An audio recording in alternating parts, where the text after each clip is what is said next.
하나님의 말씀 나누겠습니다. 브래넌 매닝이라는 이름의 작가가 있습니다. 베스트셀러 작가인데 지금은 돌아가셨죠.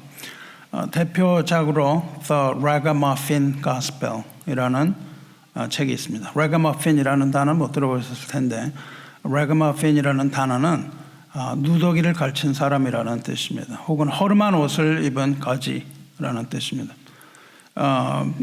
브래넌 매닝은 이 책에서 이 단어를 영적으로 그리고 상징적으로 사용하고 있습니다. 이것은 상처받고 지치고 연약한 사람을 대표합니다. 즉 세상의 가치 기준으로 볼 때 허름하고 가난한 사람이지만 하나님의 은혜와 용서 안에서 가장 가치 있고 가장 사랑받는 사람을 의미합니다.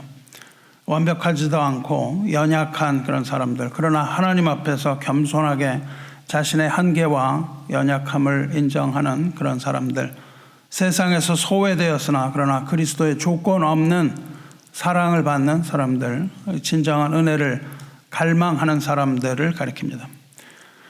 이렇게 낡고 헤어진 옷을 입은 사람들, 라가머핀이야말로 그리스도가 필요하고 그리스도의 복음이 더 필요하다, 더욱 더 필요하다는 그런 내용의 책입니다. 그런데 이분의 쓴 글 중에 Lion and Lamb이라는 책이 있습니다. 사자와 어린 양이라는 제목입니다. 거기에 소제목이 붙어 있는데 소제목은 The Relentless Tenderness of Jesus. 무슨 뜻이냐면은 끊어지지 않는 주님의 부드러움이라는 소제목이 붙어 있습니다. 이 책에서는 하나님과 예수님의 본질을 먼저 설명합니다. 그리고 예수님의 사랑은 우리가 머리로 아는 것이 아니고 실제로 예수님을 만나는 것이 변화의 열쇠다, 이런 것을 변증합니다. 주님의 부드러운 사랑을, 온유한 사랑을 체험하고 자기가 죄인이라는 것을 그대로 수용을 하되 자기 중심적인 자책감이나 자기 비하에서도 벗어나야 하고 이러한 온전하게 자기 자신을 돌아보는 자신의 성찰을 통해서 자기 자신과 또한 타인, 제3자를 바라보는 법, 이거를 가르칩니다. 주님께서는 우리의 완벽함이나 혹은 우리의 도덕심을 원하시는 것이 아니고 회개하고 돌아온 영혼의 연약함과 상처 그대로 안아주기를 원하신다라는 것을 강조하면서 믿음의 본질은 예수님과의 인격적이고 친밀한 만남이라는 것을 거듭해서 이 책에서 강조합니다. 그리고 이 책의 결론은 모든 것을 다 내려놓고 예수 그리스도를 붙들라, 그러한 촉구로 결론을 맺습니다. 인간의 어떤 인간적인 자격 혹은 노력, 명예 이런 것들보다도 예수님을 삶의 기준, 가장 귀한 것, 가장 귀한 주님으로 모시는 것이 진정한 신앙의 본질이다, 이렇게 가르칩니다. 그런데 우리가 만나야 하는 예수님, 우리가 만나야 하는 예수님의 본질은 사자이며 어린 양이다, 이렇게 표현하고 있는 거예요. 예수님은 사자처럼 굳건하게 우리를 지키실 수 있는 분이시며 동시에 어린 양처럼 다정하게 우리를 품으시는 분이라고 설명합니다. 이 브래넌 매닝이 어떻게 이런 신앙, 예수님을 만나야 하는 신앙을 가졌는지는 물론 그의 책을 읽어보겠지만은, 그러나 그의 경험, 살아온 인생의 여정을 보면 알 수 있습니다. 이 매닝은 젊은 시절에 한국 전쟁 6.25에 참전했던 참전 용사였어요. 그런데 그가 전투하던 중에 참호 속으로 수류탄 하나가 던져졌습니다. 그때 친구가 있었는데 레이라는 친구가 몸으로 수류탄을 덮쳐서 브래넌은 생명을 구하게 됩니다. 그래서 이 브래넌은 평생을 그것을 그 감명을 가지고 살아가요. 그래서 워낙 이름이 브래넌이 아닌데 나중에 브래넌이라고 이름을 붙였습니다. 브래넌 혹은 브랜던이라는 이 영어 이름은 무슨 뜻이냐면 슬픔의 후예 혹은 눈물이라는 의미입니다.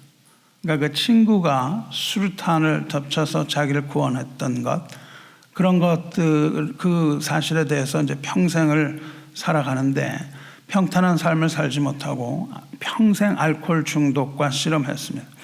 그리고 평생 노동자로 살면서도 이제 나중에 신학 공부했지만은 평생을 이제 여기저기 돌아다니면서 노동자로 지내면서 하나님의 은혜 가운데 자기의 연약한 면, 자기의 실수 이런 것들을 드러내면서 하나님의 자비와 사랑을 증거했습니다.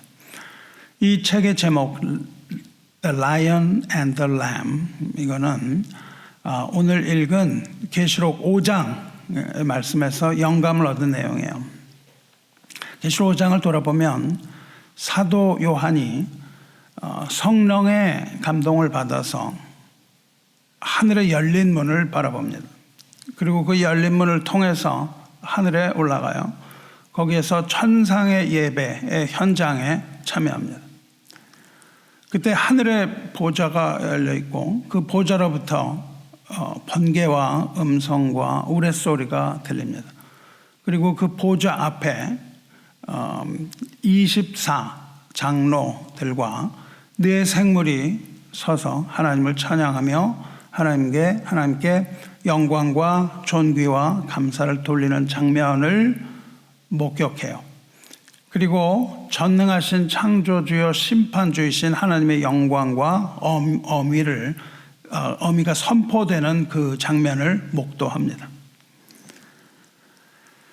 그것이 4장의 이야기였어요. 그리고 이어서 오늘 읽은 5장에서는 죄를 속하시는 속죄주이시며 또한 심판하시는 심판주이신 하나님의 어린 양 예수 그리스도에 관한 계시가 주어져요. 보좌에 앉으신 하나님이 보좌에 앉아 계시고 하나님의 오른손에는 계시가 빼곡하게 기록된 두루마리가 있습니다. 그 속에 무엇이 들어있는지 그 자리에는 나와 있지 않지만 그 후에 있는 이야기들을 보면 이것은 하나님의 구원과 심판에 대한 하나님의 계시가 빼곡하게 적혀 있습니다. 그런데 이 두루마리는 일곱이라는 것은 완전한 것이죠. 완전하게 일곱인으로 봉인해져서 견고하게, 완전하고 견고하게 인봉이 되어 있어서 절대 열리지 않게 되어 있습니다. 만일 이 두루마리가 봉한 채로 남아 있다면 그것은 무엇을 의미하냐 하면 하나님의 계시가 성취되지 못함을 말합니다. 하나님의 계시가 성취되지 못하고 세상과 하나님의 백성들이 겪고 있는 이 고난은 끊임없이 계속되고 그 밖에는 계속되는 그런 상황인 거예요.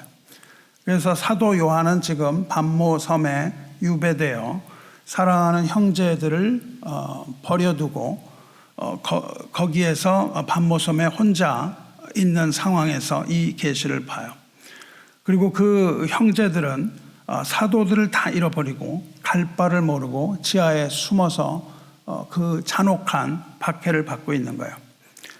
그래서 사도 요한은 이 두루마리가 펼쳐져서 하나님의 구원의 계획과 하나님의 심판이 이루어질 것을 기대하는데 이것이 일곱인으로 봉인되어 있기 때문에 그것이 열릴 수 없다는 생각을 합니다.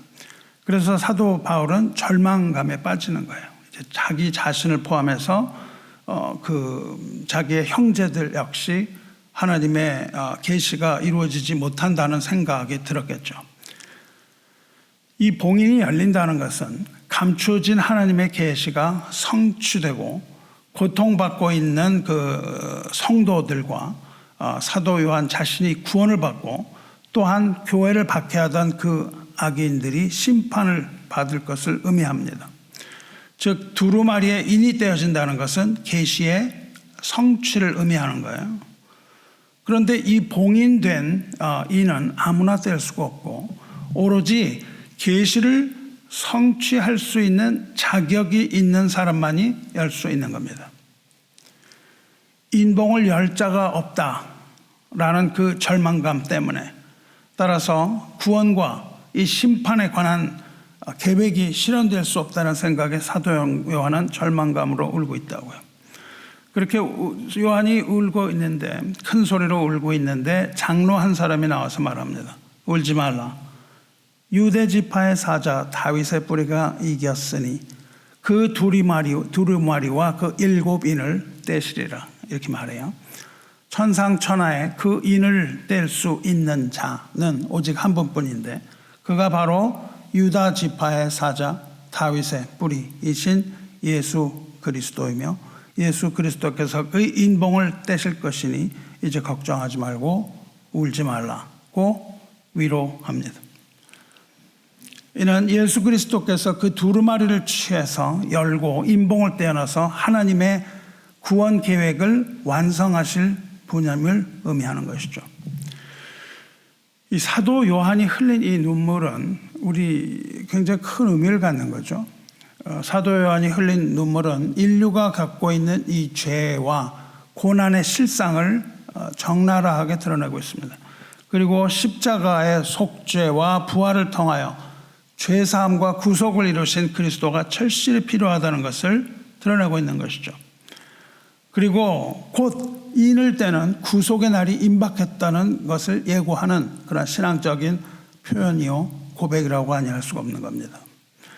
이제 예수께서 다시 오셔서 자기 백성을 사탄의 권세에서 해방시키실 위로, 그리고 구원의 시대가 아주 임박했다, 이것을 알리는 신호탄이요 강력한 증거요 예언에 해당합니다.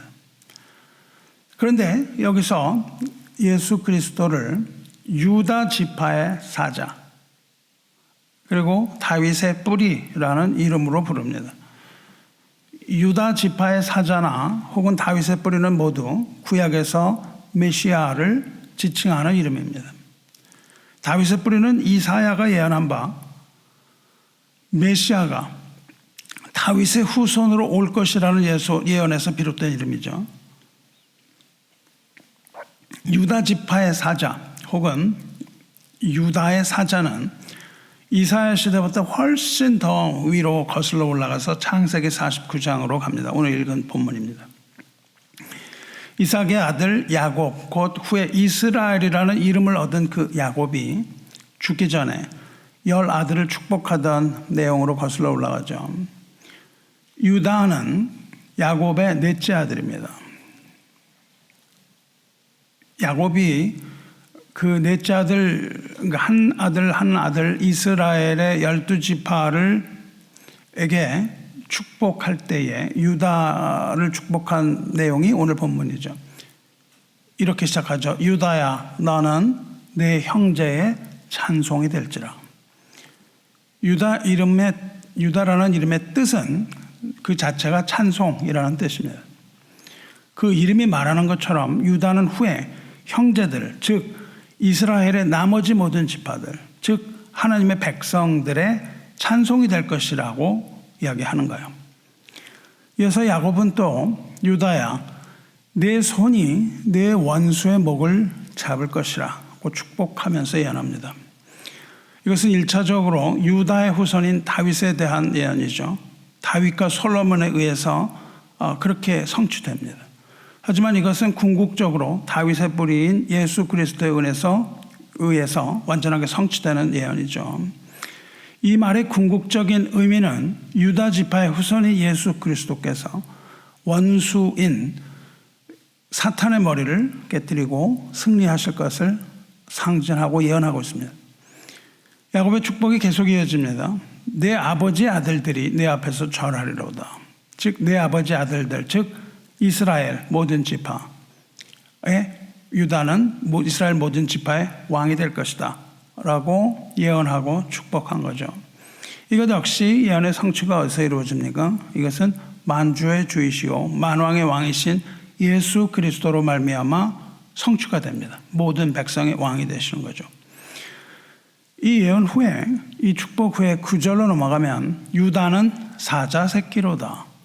내 아들아, 너는 움킨 것을 찢고 올라갔도다. 그가 엎드리고 웅크림이 숫사자 같고 암사자 같으니 누가 그를 범할 수 있으랴. 이렇게 또 축복합니다. 야곱은 유다를 사자 새끼라고 부르고 있습니다. 여기 새끼라는 번역은 젊은 사자라는 뜻이에요. Young lion이 더 좋은 번역이라고 생각합니다. 다시 말해서 힘없는 늙은 사자가 아니라 포효하는 젊고 용감한 사자라고 부르고 있습니다.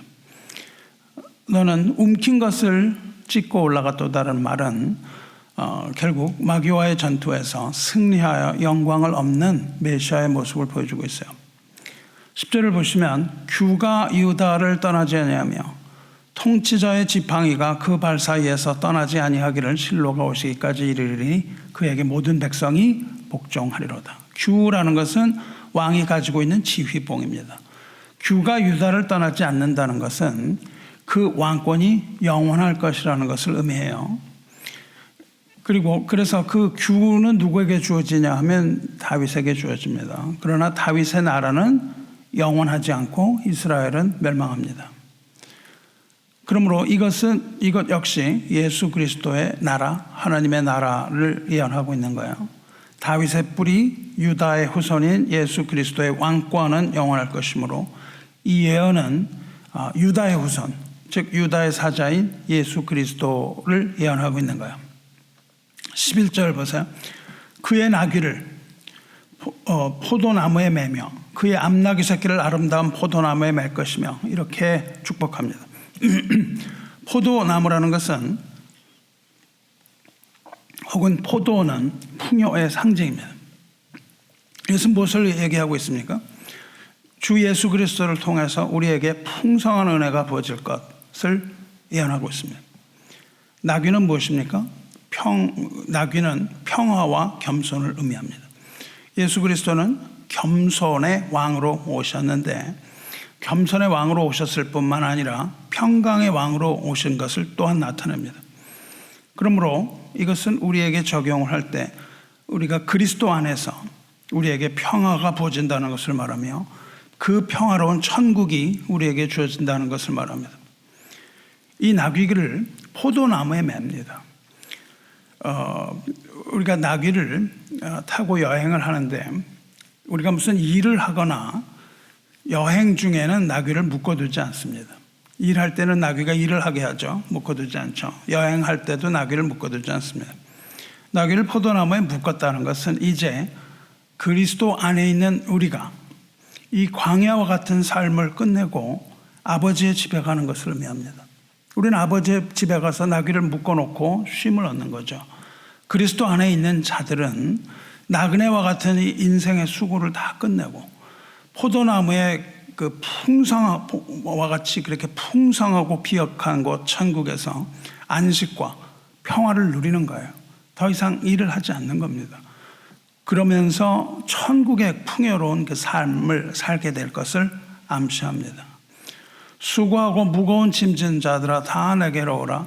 내가 너희를 쉬게 하리라. 이렇게 약속하신 주님의 약속이 성취되는 것을 의미합니다.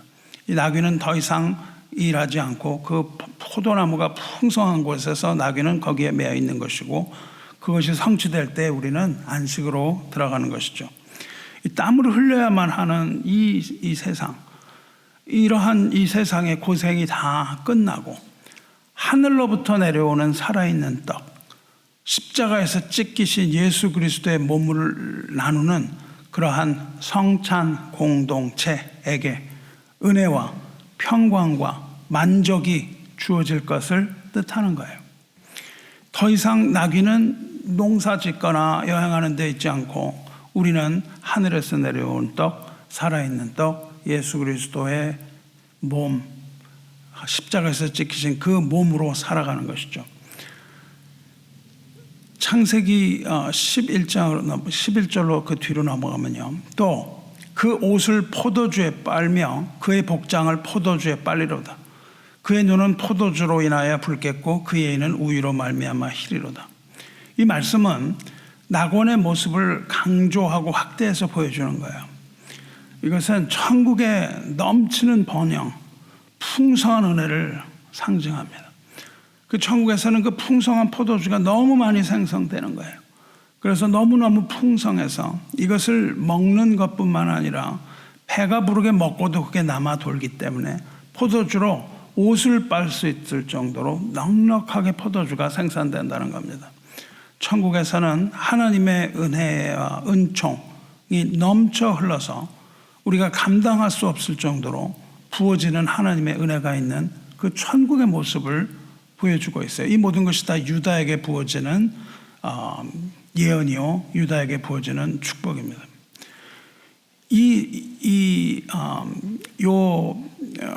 예언을 선지자 요엘도 예언하는데 이렇게 예언합니다. 그날에 산들이 단 포도주를 떨어뜨릴 것이며 작은 산들이 젖을 흘릴 것이며, 여기서 우유와 포도주가 나오잖아요. 포도주를 떨어뜨리는데 산들이 포도주를 막 흘려내리는 거예요. 작은 산들도 그래서도 우유가 솟아나는 겁니다. 유다 모든 시내가 물을 흘릴 것이며 여호와의 성전에서 샘이 흘러나와서 시딤 골짜기에 대리라. 이렇게 아주 풍성한 천국을 요엘 선지자도 그날, 주의 크고 두려운 날, 심판의 날, 주님이 다시 오시는 날에 우리에게 주어지는 천국의 모습을 보여줍니다. 포도주는 그러한 풍성함을 의미할 뿐만 아니라 포도주는 예수 그리스도께서 흘리신 귀한 피, 보혈을 말합니다. 물론 피는 심판을 상징하기도 하지만 여기에서는 심판을 상징하는 것이 아니라 풍요와 또 이 귀한 그리스도의 보혈을 얘기하는 거예요. 죄사함의 피, 구원의 피, 영원한 생명을 주시는 새 언약의 피를 의미합니다. 그것을 포도주예요. 그래서 예수님이 최후의 만찬 하시고 뭐라고 말씀하십니까? 잔을 가지고 이 잔은 내 피로 세우는 새 언약이니 곧 너희를 위하여 붓는 것이라, 이렇게 말씀하십니다. 사도 바울은 고린도전서 11장에서 이 잔은 내 피로 세운 새 언약이니 이것을 행하여 마실 때마다 나를 기념하라 말씀하셨어요. 그리고 이것을 하는 것이 성찬 공동체 교회입니다. 주님의 피를 나누는 이 성찬 공동체, 영적인 피를 나누는 그 혈연 공동체에게 주어지는 복음의 풍성함, 이런 것들을 얘기하는 거예요. 이것은 천국에서 벌어지는 잔치를 보여줍니다. 천국의 페스티벌이죠. 포도주는 축복과 생명력 그리고 풍성함을 나타내는 것이므로 그 눈이 포도주로 눈이 붉어진다는 것은 예수 그리스도로 말미암아 그리스도 안에서 누리는 천국 잔치, 그리고 거기서 누리는 기쁨과 풍요, 이런 것들을 뜻하는 거예요. 그리고 마지막으로 우유로 말미암아 희게 된다고 되어 있습니다. 우유로 말미암아 이가 희게 된다는 거예요. 이가 희다는 건 무엇입니까? 건강하고 깨끗하고 정결한 이, 즉 영적인 아름다움과 순수함을 이야기하죠. 무엇으로? 우유로. 이 우유는 무엇입니까? 가나안에 들어갈 때 젖과 꿀이 흐르는 땅, 그렇게 말씀하시는 그 젖이 바로 우유예요. 우유는 무엇을 말합니까? 젖, 이것은 하나님의 말씀, 양식을 말하는 거예요. 영적인 그 젖, 신령한 젖, 이 우유를 먹고 희고 아름다운 이를 가지는 거예요. 정결하게 되는 겁니다. 하나님의 말씀을 우리가 정결하게 되고 그뿐만 아니라 성장을 하게 되는 겁니다. 미숙하고 어리석은 이러한 신앙으로부터 벗어나서 지혜롭고 충성된 하나님의 백성으로 성장해 가는 것을 동시에 의미해요. 구원받은 자녀는 하나님의 말씀에 있는 우유로 양육되는 거예요. 말씀으로만 성장합니다. 말씀을 먹어야 되는 겁니다. 그리고 하나님 그 말씀을 먹고는 성화되어 가는 거예요. 성화가 무슨 뜻이냐면 거룩입니다. 거룩을 번역하면 성화예요. 거룩함을 향하여 점점 신앙이 성장하여 가는 것을 말해요. 그리고 마침내 영화로운 몸으로 부활하여서 천국에서 우리가 하나님의 백성으로서 영원한 생명을 누리게 됩니다. 이것을 믿음으로 받으시기를 주님의 이름으로 축원합니다. 이것이 바로 유다에게 주어지는 야곱의 축복 예언이에요. 그리고 이 모든 예언은 유다의 사자인 그리스도를 통하여 이루어진다는 것을 우리에게 이야기하고 있습니다. 그래서 요한계시록에서 유다 지파의 사자라고 이야기를 하는 것은 저분이 이 야곱의 축복, 천국의 축복, 이것을 이야기하고 있는 겁니다. 이것이 유다의 사자인 그리스도를 통해서 예언되었고 이것을 이루실 것이기 때문입니다. 이 예언과 축복, 이 야곱의 이 축복은 열리지 않은 미스테리로 남아있던 거예요. 그렇게 미스테리로 남아있어서 그 보좌에 앉으신 이의 오른손에 들고 계신 그 두루마리에 그것이 기록이 되어 있는 거예요. 그것이 어떻게 일어날 것인지가 기록이 되어 있습니다. 이것이 열리지 않고 있다가 이제 마지막 날 요한계시록 5장에 가서 그게 열리는 장면을 보여주는 겁니다. 그 말씀이 야곱의 축복의 말씀이 성취되고 실현되는 그 엄청난 순간이 요한계시록 5장의 천상에서의 이 찬양과 경배의 자리에서 드러나는 거예요. 하나님께서 그때가 되었을 때에 그것을 계시하는 겁니다. 그래서 그 두루마리, 그 이후의 일들이 적혀 있는 두루마리, 우리가 읽을 그 후에 나오는 일들이 적혀 있는 두루마리, 7인으로 인봉되어 있는 이 두루마리가 열려야만 그 예언들이 성취될 것이고 모든 죄사함의 구원과 심판, 이 천국의 복음이 완성이 되고 하나님의 나라가 완성될 것이므로 이 요한계시록 5장이 굉장히 중요한 거예요. 그런데 좀 아까 본 것처럼 인봉을 뗄 사람이 없으므로 사도 요한이 크게 울고 있을 때 장로 한 사람이 울지 마라, 유다 지파의 사자 다윗의 뿌리가 이겼으니 그 두루마리와 그 7인을 떼시라, 이렇게 말한 거죠. 근데 여기 번역이 우리말로 좀 어색해서 그런지 모르지만 아주 중요한 단어를 하나 빼먹었습니다. 여기서 빼먹은 그 단어가 이두라는 단어입니다. 이두라는 단어는 보라라는 뜻입니다. 보라가 빠졌어요. 여기에서 보라. 울지 마라. 보라. 유다 지파의 사자 다윗의 뿌리가 이겼으니, 이렇게 번역을 해야 맞습니다. 왜냐하면 이것은 감탄문이기 때문에요. 여기서 보라라고 얘기하고 다윗의 뿌리가 이겼으니 이렇게 이야기를 하는데, 이겼으니라는 것은 단 한 방으로라는 뜻입니다. 단 한 번으로 완료형으로 승리가 완성되었다라는 뜻이에요. 그러니까 지금 이 장로는 다윗의 뿌리가 한 번으로 완성한 승리라는 것을 보고 감탄을 하고 있는 그런 내용입니다. 여러분, 이걸 보고 읽으셔야 되는 거예요. 예수께서는 십자가에서 사탄의 머리를 밟으신 겁니다. 그래서 십자가에서 단 한 방으로, 단번에 사탄의 세력을 괴멸시켜 버리신 겁니다. 그러므로 사탄의 권세를 꺾으신 분만이 이 두루마리를, 인을 뗄 수 있는 유일한 분이라는 것을 강력하게 지금 보여주고 있는 거예요. 근데 왜 이 단어를 빼먹었는지는 저는 모르겠습니다. 다윗의 뿌리인 예수 그리스도만이 7인으로 봉인된 두루마리의 인을 뗄 수 있는 유일한 자격을 갖추신 분이다. 이것을 강력하게 얘기하고 있습니다. 그래서 보라, 그렇게 얘기를 하니까 사도 요한이 뭘 보라 그래요? 유다 지파의 사자를 보라 그런단 말이죠. 보라 그러니까 사도 요한이 그걸 보려고 눈을 돌리는 거예요. 사자를 보려고 눈을 돌렸는데 사도 요한이 사자를 보지 못합니다. 사자가 없어요. 거기 뭐가 보입니까? 6절을 보시면 내가 또 보니 보좌와 네 생물과 장로들 사이에, 그 다 둘러서 있는 그 천상의 존재들 가운데 한 어린 양이 서 있는데 일찍이 죽임을 당한 것 같더라. 뭘 보라 그랬냐면 사자를 보라 그랬는데 보니까는 사자가 아니고 어린 양이 서 있는 거야. 사자를 보려고 한 요한이 본 것은 사자가 아니라 어린 양이었습니다.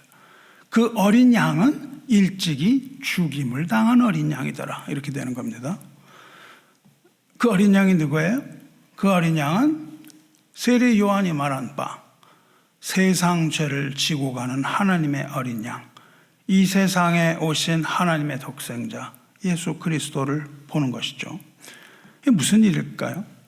왜 사자를 보려고 하는데 요한의 눈에는 어린 양이 보였나요? 성도 여러분, 이게 굉장히 중요한 겁니다. 왜 그러냐 하면 유대 지파의 사자, 곧 메시아로서 이 그리스도께서 이루신 이 최후의 승리는 그가 어린 양으로 고난을 당하고 죽으셨기 때문에 가능하기 때문입니다. 성도 여러분, 여러분이 우리가 승리를 외쳐요. 승리를 굉장히 좋아하죠. 유대 지파의 사자, 승리의 주님이거든요. 이 승리의 주님을 보고 싶으십니까? 그러려면 우리는 먼저 어린 양을 봐야 되는 거예요. 어린 양을 보지 않고 승리의 사자를 볼 수가 없는 겁니다. 우리가 승리의 주님을 바라보기를 원한다면 우리 눈에 먼저 들어오는 것은 하나님의 어린 양입니다. 죽임당하신 어린 양이에요. 십자가에서 주님께서 흘리신 피, 그리고 찢기신 몸이 보이는 거예요. 이걸 보아야 됩니다, 우리가. 이걸 보지 않고 무슨 승리를 논할 수가 없는 거예요.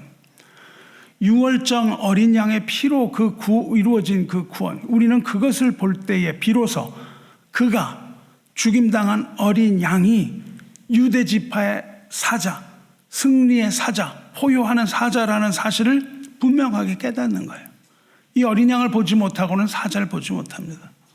주님은 죽임당한 어린 양으로 오셔서 어린 양의 피로 말미암아 이 세상의 모든 죄를 다 깨끗하게 씻으시고 용서하시고 그 피를 믿는 자마다 영생 얻게 하시고 마침내 심판주로 오셔서 마귀의 권세를 끝장내고 자기 백성을 천국으로 인도하시는 겁니다. 이것이 바로 하나님 나라의 계시를 이해하고 하나님 나라의 계시의 비밀을 열 수 있는 복음의 천국 열쇠입니다. 이것이 굉장히 중요한 거예요. 사도 요한은 그래서 이 사자와 어린 양을 대비해서 보여줌으로써 천국의 열쇠를 우리에게 보여주고 있습니다. 이제 곧 어린 양이신 주님께서 다시 오실 겁니다. 주께서 다시 오시는 것은 새로운 일을 행하기 위하여 하신 것이 아니에요. 주님이 다시 오실 때는 유다 지파의 사자로서 승리의 영광 가운데 오실 텐데 그 주께서는 새로운 일이 아니라 이미 어린 양으로 하신 일, 즉 주님께서 이 땅에서 받으신 이 땅에서의 삶, 주님께서 이 땅에 살아가신 그 삶과 고난과 유월절 어린 양으로 십자가에서 죽으신 일과 그리고 부활을 통해서 성취하신 이 모든 일을 완성하기 위하여 오시는 거예요. 이것이 동일하게 어린 양과 사자가 동일한 것을 의미해요. 그렇게 다시 오실 그날 우리에게는 그때는 유대 지파의 사자로서 심판의 주로서 포효하면서 이 땅에 다시 오신다는 거예요. 믿음으로 십자가에 달리신 그 어린 양, 처참하게 죽으신 그 참혹한 십자가에서 죽으신 어린 양을 본 사람에게는 이제 그 눈앞에 사자의 모습이 펼쳐진다는 거예요. 여러분 이 두 가지 이미지를 다 가지고 계셔야 됩니다. 지금은 우리가 믿음으로 이것을 희미하게 보지만은 주님이 오실 때 이 사실이 명확하게 드러나는 거예요. 지금은 믿음으로 우리 속에 그냥 가지고 있는 것들이 그날 주님 오시는 날에는 그 믿는 자 안에서 실제로 성취되는 거예요. 이 요한계시록은 무슨 소설이나 허구의 이야기가 아니고 우리의 삶과 직접적으로 연결되는 실제로 일어나는 일이라는 것을 여러분이 믿으시기를 축원합니다. 이것이 바로 사자와 어린 양의 역설입니다. 이 세상이 이해하지 못해요. 택하심을 받은 자만, 귀 있는 자만 이것을 들을 수 있습니다. 이것이 바로 사자와 어린 양의 역설이고 이 사자와 어린 양 파라독스야말로 기독교의 핵심 진리 중의 진리입니다. 사자와 어린 양을 여러분이 보셔야 돼요. 이것이 바로 메시아이신 주님께서 이루신 두 가지 역할입니다. 그 하나는 이사야서 53장에서 예언된 고난받은 종이죠. 그가 곤욕을 당하여 괴로울 때도 그의 입을 열지 아니하였으므로 마치 도수장으로 끌려가는 어린 양과 털 깎는 자 앞에서 잠잠한 양같이 그의 입을 열지 아니하였도다. 이렇게 어린 양으로 이사야가 이야기합니다. 주님께서는 비천하고 온순한 어린 양으로 오셔서 고난당하고 죽으셔야만 했습니다. 두 번째로는 이 세상 마지막 날 권능과 왕권을 가진 영광의 모습으로 다시 오셔서 그 모든 원수들을 주님의 발 아래 무릎 꿇게 하실 겁니다. 이 포효하는 유다 지파의 사자로서 오시는 거죠. 사랑하는 성도 여러분, 그래서 사자를 보려는 자는 먼저 어린 양 안에서 자기 자신을 발견해야 되는 거예요. 요한이 어린 양을 바라봅니다. 요한이 어린 양을 바라보니까 그 어린 양의 머리에 7 뿔이 있습니다.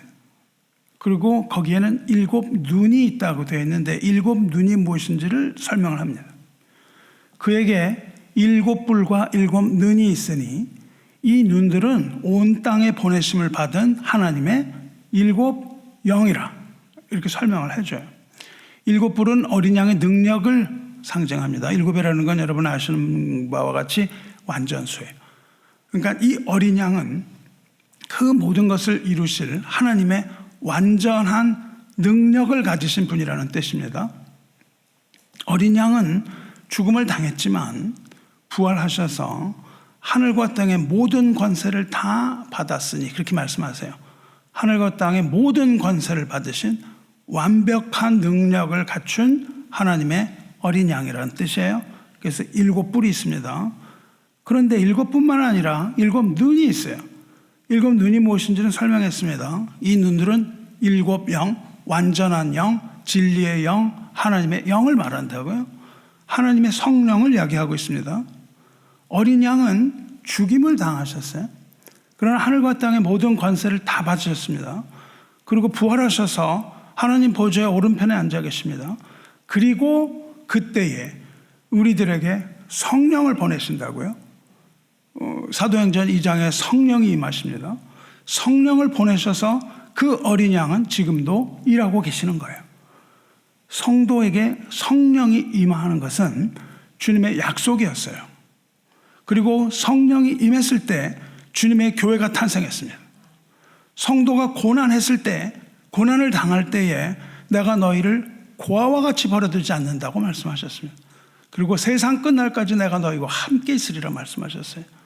주님은 고난받는 성도와 성령으로 함께 하시는 임마누엘 하나님이시라는 거예요.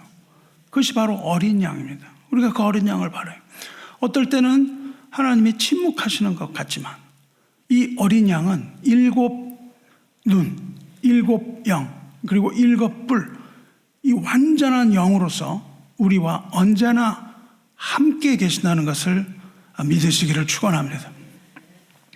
자, 이제 어린 양이 나와서 보좌에 앉으신 이, 즉 아버지로부터 그 두루마리를 취하십니다.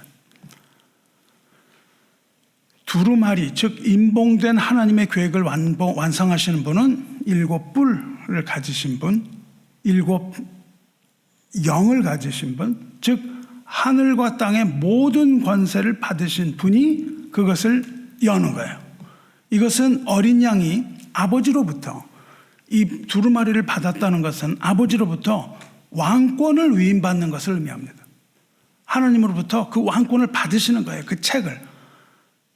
그것이 바로 야곱이 예언했던 것과 동일하죠. 규가 그 다리를 떠나지 아니하리라. 어린 양이 왕권을 위임받습니다. 어린 양이 왕권을 위임받으니까 받자마자 그 하늘 보좌 앞에 있던 4 생물 그리고 24장로가 어린 양 앞에 엎드립니다. 그 상상을 해보세요.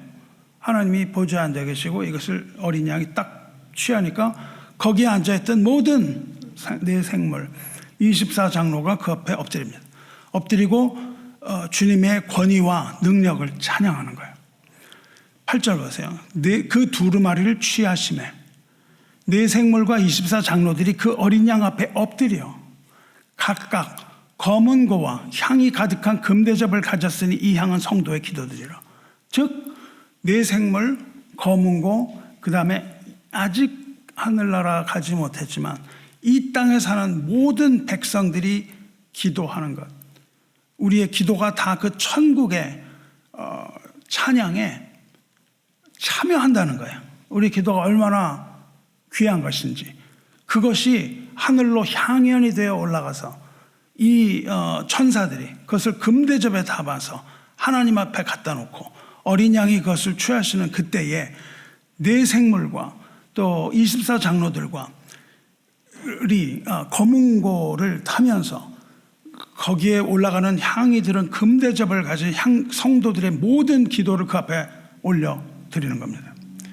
이 네 생물과 24장로는 온 우주와 교회를 대표하는 천상의 예배자들이에요. 천국은 완전한 예배를 드리는 곳입니다. 여러분, 우리가 천국에 가면은 할 일이 없을 것 같아요. 아무것도 할 일이 없는 것 같은데 그렇지 않습니다. 천국은 끊임없이 기쁨으로 예배를 드리는 곳입니다. 우리는 영원히 하나님께 예배를 드리는 자들이에요. 영원히 하나님께 천사의 노래로, 새 노래로 완전한 예배를 드리는 것이 천국입니다. 그것이 바로 천상의 교회예요. 지금 우리는 이 불완전한 교회에 살아가고 있지만, 이 전투적인 교회를 살아가고 있기 때문에 이렇게 힘이 들지만, 그러나 우리가 우리의 모든 짐을 다 내려놓고 안식을 취하고 그 나귀를 포도나무에 매는 그때에 우리가 하나님의 나라에 올라가서 우리는 영원한 예배를 드릴 것이고, 이 천상에 있는 천군 천사들과 모든 존재들과 우리는 함께 하나님을 찬양하고 예배하는 겁니다. 검은 건 뭐예요? 검은 거는 찬송입니다. 어린 양은 찬양 받기에 합당하심으로 이 온 우주의 예배 공동체는 어린 양을 찬양하는 거예요. 9절 보세요. 그들이 새 노래를 불러 이르되 두루마리를 가지시고 그 인봉을 떼기에 합당하시도다. 일찍이 죽임을 당하사 각 족속과 방언과 백성과 나라 가운데서 사람들을 피로 사서 하나님께 드리시고 그들로 우리 하나님 앞에서 나라와 제사장들을 삼으셨으니 그들이 땅에서 왕노릇하리로다. 이렇게 찬양합니다. 오직 어린 양만이 두루마리 인봉 떼시기에 합당하신 분이라는 고백합니다. 이 고백의 공동체예요. 어린 양이 유대 지파의 사자, 통치의 규를 가지신 분, 곧 그들의 왕이시라는 것을 고백하는 거예요. 끊임없이 고백을 하고 있습니다. 십자가에서 죽임을 당하심으로 흘리신 그 피, 그 십자가에서 흘리신 그 피로 열방, 즉 각 족속과 방언과 백성과 나라, 모든 나라를 에 있는 그 가운데서 사람들을 사셨습니다. 족속과 방언과 백성과 나라 가운데서 사람들을 사셨다는 거예요. 잘 읽어야 됩니다. 각 족속과 방언과 백성과 나라의 사람들을 사시지 않았어요. 어떻게 되어 있습니까? 각 족속과 방언과 백성과 나라 가운데서 사람들을 사셨습니다. 그러니까 이건 무슨 말이에요? 모조리 사는 것이 아니라 선택된다는 거예요. 그 가운데서 뽑아내신 겁니다. 그 가운데 사셨다는 말은 곧 열방 중에서 선택하셨다는 거예요. 어린 양은 선택받은 백성을 피로 사신 겁니다. 그리고 택함받은 백성, 즉 아들에게 주신 자들을 값을 주고 사셔서 아버지께 드리셨다, 그 말이에요. 피로 사셨는데 누굴 사냐 하면 택함받은 백성, 아들에게 주신 자들을 값을 주고 사셨어요. 이것이 언약의 핵심입니다. 그리고 그것이 아버지의 뜻이고 언약의 성취예요. 예수님께서 그렇게 말씀하셨거든요. 내 아버지의 뜻은 아들을 보고 믿는 자마다 영생을 얻는 것이니 마지막 날에 내가 이를 다시 살리리라. 아버지의 뜻은 뭐예요? 아들을 보고 믿는 자, 즉 아들에게 주신 자를 하나도 잃어버리지 않고 아버지께로 데려가게 하기 위하여 이 세상에 보내셨다는 겁니다. 어린 양은 선택함 받은 자, 택함을 받은 그 백성을 피로 사서 하나님께 드렸다는 거예요. 그리고 이것이, 이 언약이 성취되는 겁니다. 창세기로부터 시작해서 요한계시록까지를 관통하는 하나님의 언약이 있어요. 그 언약에 뼈대가 있습니다. 그게 뭐냐면 나는 그들의 하나님이 되고 그들은 나의 백성이 되리라, 이거예요. 그래서 피로 사서 하나님께 드렸다는 것은 이 백성들, 죄 가운데 빠져 있는 이 백성들을 피로 사셔서 하나님께 드림으로 그들이 하나님의 백성이 되었다는 뜻이고, 그 백성들의 왕이 바로 하나님이시라는 그것입니다. 이것이 바로 하나님의 언약이었어요. 이것을 성취하신 것이 바로 어린 양이며, 이것이 바로 어린 양이 하신 구원의 역사입니다. 이것이 바로 죄인들을 구속, 피값 주고 사신 목적이에요. 그래서 고린도전서에서 6장에서 이렇게 말합니다. 19절에 너희 몸은 너희가 하나님께로부터 받은 바 너희 가운데 계신 성령의 전인 줄 알지 못하느냐? 너희는 너희 자신의 것이 아니라 값으로 산 것이 되었으니 그런즉 너희 몸으로 하나님께 영광을 돌리라. 우리는 하나님의 성전이 된 거예요. 하나님께 드렸다는 것은 우리 가운데 성령이 내재하신다는 뜻입니다. 우리 가운데 하나님이 살고 계시다는 것이에요.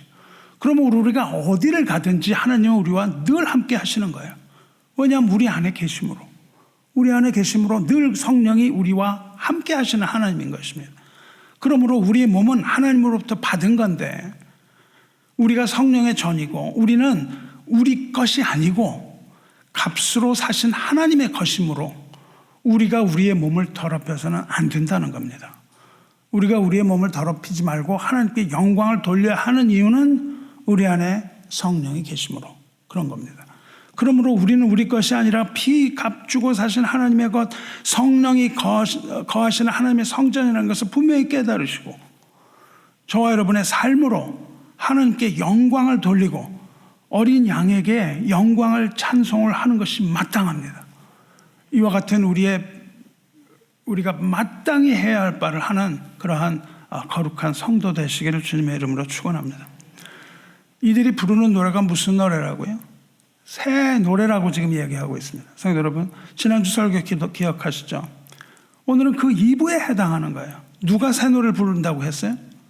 새 노래라는 것이 어떤 거라고 말씀드렸습니까? 새 노래를 부를 수 있는 자격이 있는 사람이 있다 그랬어요. 새 노래를 부른 사람이 누구라고요? 오직 땅에서 속량함을 받은 14만 4천 외에는 그 새 노래를 능히 배울 자가 없더라. 부를 수가 없습니다. 새 노래를 부를 수가 없어요. 누구 빼고? 구원받은 백성 외에는 새 노래가 안 됩니다. 왜? 구원받은 백성은 그리스도 안에서 새 사람을 입은 자, 즉 그리스도 안에서 거듭난 새로운 피조물이기 때문에 새로운 피조물이 부르는 노래는 새 노래인 거예요. 뭐 새로운 멜로디, 새로운 가사의 노래가 아니라 새로운 피조물, 변화된 자가 부르는 것이 새 노래입니다. 즉 성령과 물로서 거듭난 새로운 피조물만이 새 노래를 부르는 것이고, 그 택한 자들이 14만 4천에 들어가는 겁니다. 오늘 여기 나오는 새 노래가 2번 나오거든요. 지난번 14장에서 나오는 건데 그거는 누구였습니까? 새 노래를 배워서 부르는 자들이 14만 4천이에요. 여기 새 노래는 무엇입니까? 천상의 새 노래예요. 이 후에 이 노래를 배워서 부를 사람들이 바로 14장에 나오는 땅에서 속량받은 14만 4천 구원받은 성도들입니다. 이것이 바로 오늘 부르는 이 노래가 뭐냐면 우리가 배워서 부르게 되는 천사들의 노래입니다. 천사의 노래. 이제 네 생물과 24장로들이 있는데 그 옆에 100만이 되는 천사들이 모여듭니다. 이 찬양에 100만이 되는 천사들이 모여들어요. 그것을 뭐 만만 이렇게 뭐 표현을 하기도 하고 그런데 하여튼 뭐 100만이라는 건 이제 굉장히 많은 수많은 천사들이 다 나와서 힘차게 찬양을 올립니다. 모든 하나님의 천사들이 천군 천사들이 다 모여가지고 어린 양이 취하시는 걸 보고 찬양을 드리는 거예요. 큰 음성으로 이르되 죽임을 당하신 어린 양은 능력과 부와 지혜와 힘과 존귀와 영광과 찬송을 받으시기에 합당하다 하더라. 몇 가지예요? 능력과 부와 지혜와 힘과 존귀와 영광과 찬송을 받으시기에 합당하다. 7가지입니다. 7가지네요. 어린 양의 능력, 부, 지혜, 힘, 존귀, 영광 그리고 찬송을 받으시기에 합당한 줄. 뜻이 말은 뭐예요? 완전한 영광을 받으시고 완전한 찬송을 받으시기에 합당한 분이라는 겁니다. 이렇게 완전한 찬송과 완전한 영광을 받으실 어린 양을 찬양하면서 고백을 드리는 거예요. 이 100만 되는 천사들이 이 100만이 아니라 이게 만만이 이렇게 1억이에요. 1억. 그렇게 표현을 하는 거야. 모든 천사들이죠. 이 모든 천사들이 다 한 목소리로 이렇게 찬양을 드리니까 그 다음에는 온 우주가 거기에 대해 응답하는 거예요. 일제히 찬양을 합니다. 13절 보시면 내가 또 들으니 하늘 위에와 땅 위에와 땅 아래와 바다 위에와 또 그 가운데 있는 모든 피조물이 이르되 보좌에 앉으신 이와 어린 양에게 찬송과 존귀와 영광과 권능을 세세토록 돌릴지어다 하니 이렇게 되는 거죠. 하늘 위, 땅 아래, 바다 이 온 우주를 말하죠. 온 위주뿐만 아니라 온 우주에 사는 모든 생물들이 다 찬송과 존귀와 영광과 권능 이 네 가지 내용으로 어린 양을 찬양하라고 전 우주에 선포를 하는 이야기가 나와요. 그리고 마지막으로 14절 보시면 네 생물이 이르되 아멘 하고 장로들은 엎드려 경배하더라. 이제 피조물이들의 찬송, 즉 7가지 내용의 찬양 그리고 4가지 내용의 찬양에 응답해서 네 생물과 장로들이 이제 아멘 아멘 하면서 끝나는 거예요. 그렇게 화답하고 엎드려서 경배함으로써 이 웅장하고 거대한 하늘의 찬송 이 5장이 막을 내리는 겁니다. 주안의 사랑하는 성도 여러분, 야곱이 유다의 이름을 지었을 때 그 이름을 유다라고 지었습니다. 그 이름이 무슨 뜻이라고요? 찬양이라는 뜻입니다. 유다는. 그리고 야곱이 유다를 축복할 때 가장 먼저 했던 예언이 뭐예요? 유다야, 너는 내 형제의 찬송이 될지라. 모든 백성이 다 이걸 기억하시죠. 모든 백성이 다 유다를 찬양할 것. 즉 모든 하나님의 백성들이 다 어린 양이시며 유다 지파의 사자이신 그리스도 예수의 이름을 찬양하게 될 것이다. 이것을 얘기하고 있습니다. 그리고 내 손이 내 원수의 목을 잡을 것이요 내 아버지 아들 되는 내 앞에서 이거 기억하시죠. 죽임당한 어린 양은 찬송 받으시기에 합당하도다. 하지만 그 어린 양은 찬양을 부르는 사람들 앞에 유다 지파의 사자로 등극하신다는 것을 의미하는 거예요. 우리가 어린 양을 찬양할 때 예수께서는 유다 지파의 사자로서 등극하시는 겁니다. 정리를 해보려고 그래요. 죽임당한 어린 양의 피를 믿으십니까? 어린 양의 피를 믿는 이 사랑하는 성도 여러분, 우리 주 예수 그리스도는 유다 지파의 사자, 즉 승리하신 왕입니다.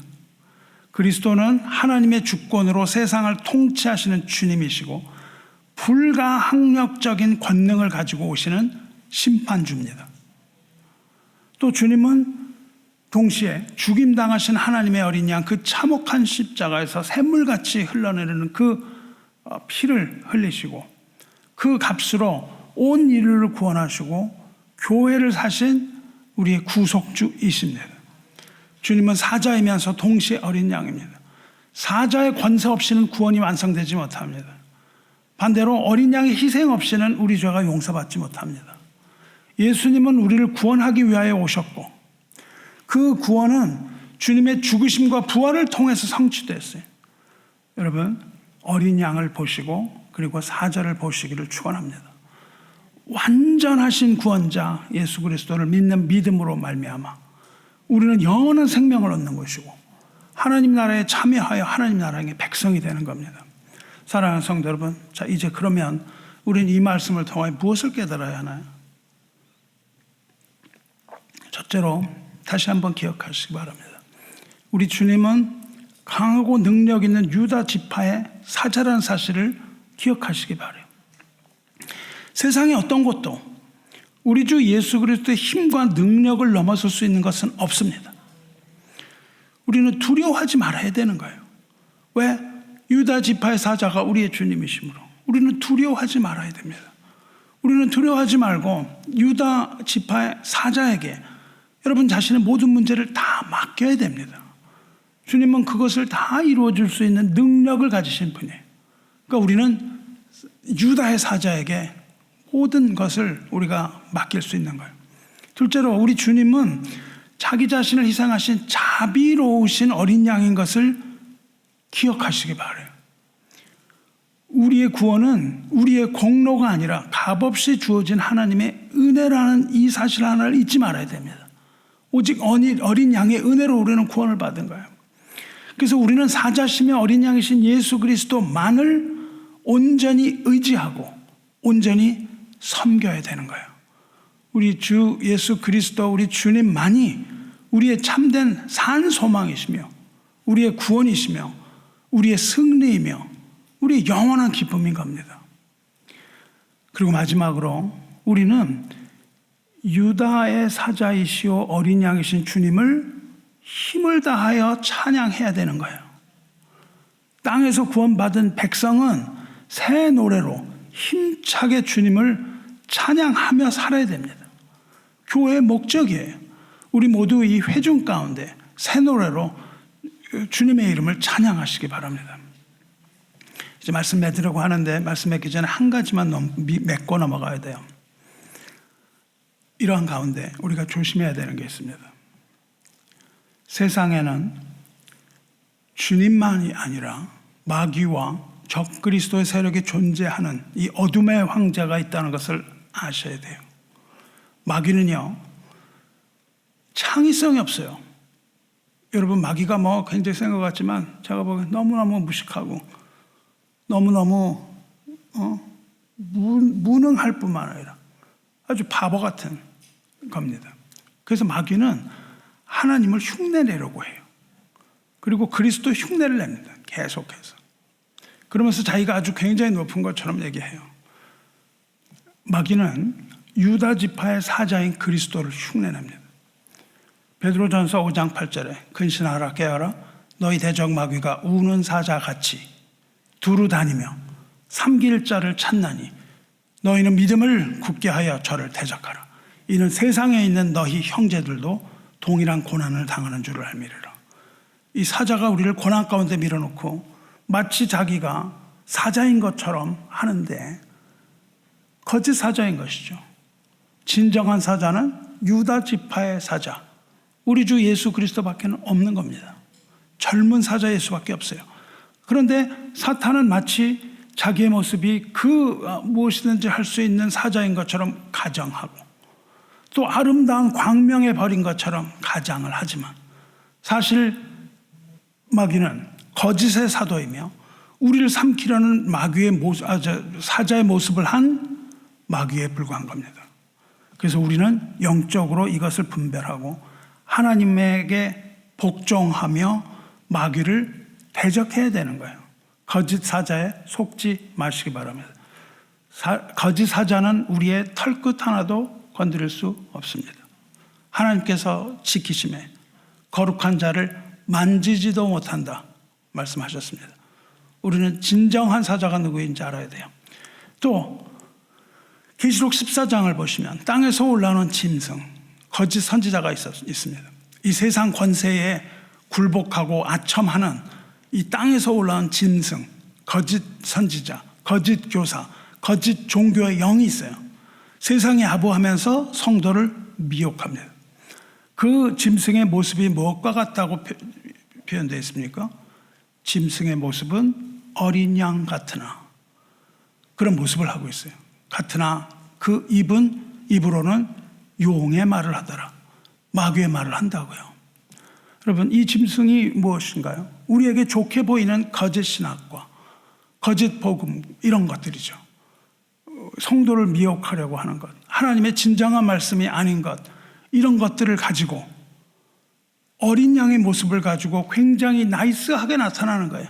아주 광명한 천사처럼 우리 앞에 나타나서 모든 그 잘못된 복음을 가지고 독을 탑니다.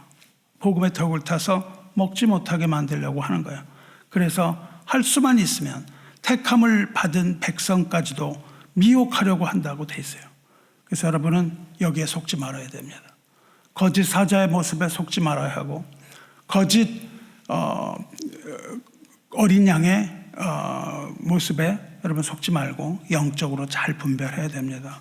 여러분은 믿음의 눈으로 이 영 분별할 수 있어야 되고요. 마지막 시대에 참된 사자가 누구인지, 참된 어린 양이 누구인지 구별하시기를 주님의 이름으로 축원합니다. 말씀을 맺겠습니다. 주 안에 사랑하는 형제 여러분, 이제 마지막으로 여러분에게 묻겠습니다. 여러분은 유다 지파의 사자이며 죽임당한 이 어린 양이신 예수 그리스도를 여러분을 구원하신 구세주로 믿습니까? 뿐만 아니라 여러분이 평생 따라가야 하는 여러분의 왕 주님으로 여러분은 어린 양을 영접하셨습니까? 여러분은 주님의 능력을 믿으시고 주님의 희생을 믿음으로 붙들고 있습니까? 그렇다면 우리는 이제 세상에 지지 말고 담대하게 일어서야 됩니다. 지지 말아야 돼요. 우리는 속지 말아야 됩니다. 세상이 우리를 침몰하는 이런 일은 있을 수가 없다니까요. 왜냐하면 모두 거짓된 것이고 우리를 속이는 겁니다. 우리가 넘어질 것 같이 절망하게 만드는데 절망이란 없습니다. 왜냐하면 우리의 주님은 유다 지파의 사자이시오 어린 양이기 때문이에요.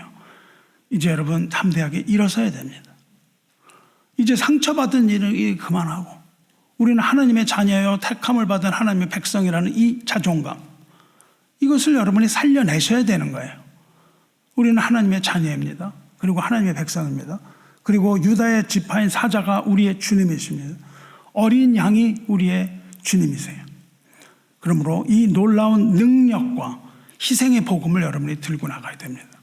이것을 들고 세상으로 나가서 세상을 향하여 큰 소리로 외치고 이 놀라운 복음을 온 세상을 향하여 선포하고 외치시기를 주님의 이름으로 축원합니다. 기도하겠습니다. 은혜와 사랑이 충만하신 하나님 아버지, 사랑과 영광의 아버지, 이 시간에 우리를 거룩한 이 천상의 예배로 인도하여 주셔서 감사합니다. 주님의 오른손에 들린 그 두루마리를 보면서 그 누구도 열 수 없었던 그 완벽하게 인봉된 책 앞에서 우리는 절망에 잠겼습니다. 하나, 주님, 우리는 유다 지파의 사자 다윗의 뿌리 대신 예수 그리스도께서 이기셨음을 찬양합니다. 우리 주님만이 그 두루마리를 펴고 인을 떼실 자격이 있음을 우리는 믿습니다. 죽임당하신 어린 양이신 주님, 친히 십자가에 달려 죽으심으로 모든 죄를 대속하시고 우리를 주님의 보혈로 사서 하나님께 드리셨으니 감사합니다. 능력과 지혜와 권능을 가지신 어린 양이신 주님의 이름을 찬양합니다. 천상의 모든 존재가 다 입을 합하여 죽임당하신 어린 양에게 능력과 부와 지혜와 힘과 존귀와 영광과 찬송을 받으시기에 합당하도다 이렇게 외쳤던 것처럼 우리도 우리의 마음과 뜻과 힘을 다하여 주님을 찬양합니다. 주님의 이름을 높입니다. 보좌에 앉으신 이와 어린 양에게 영원토록 찬송과 존귀와 영광과 권능이 있기를 우리가 간절히 원합니다. 이 시간 우리가 부르는 이 새 노래와 이 예배를 통하여 주님의 이름이 높임을 받으시고 우리의 삶이 주님께 드려지는 산제물 되게 하여 주시옵소서. 유다의 사자이시며 어린 양이신 예수 그리스도만을 의지하며 살아가게 하시옵소서. 우리 주 예수 그리스도의 이름으로 기도드리옵나이다. 아멘. 우리가